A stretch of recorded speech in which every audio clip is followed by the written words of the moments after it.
Plans for a controversial high-speed rail link cutting through an area of outstanding natural beauty now look set to be given the go-ahead. A government-commissioned report into the so-called HS2 line, which is aimed at relieving overcrowded services between London and Birmingham, today dismissed alternative proposals as doomed to failure. But as Rupert Evelyn reports, that's infuriated protesters all the more.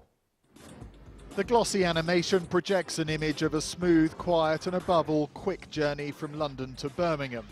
It is part of the sales pitch to the public. But it leaves out the images of how it will be achieved. Years of building works, congested roads and billions of pounds of public money.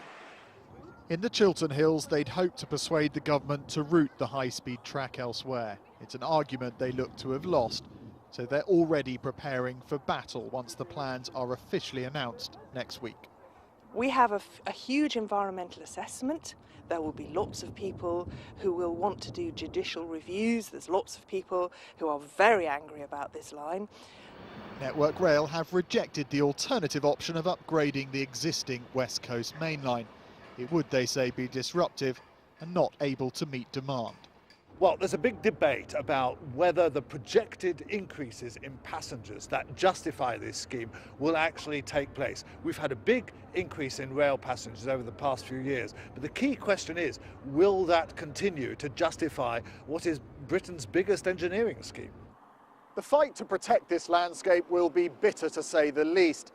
This is a Tory heartland, and David Cameron will find that many of those opposed to the high-speed network sit on the same side of the political fence as him. He may find more support from the Labour Party, although they want legislation to build beyond Birmingham from the outset. The budget is at least £32 billion. It's a high price to pay for the government, but it's a price that could get even higher for the Conservative Party if it leads to acrimonious fighting amongst themselves. Rupert Evelyn, ITV News in the Chilterns.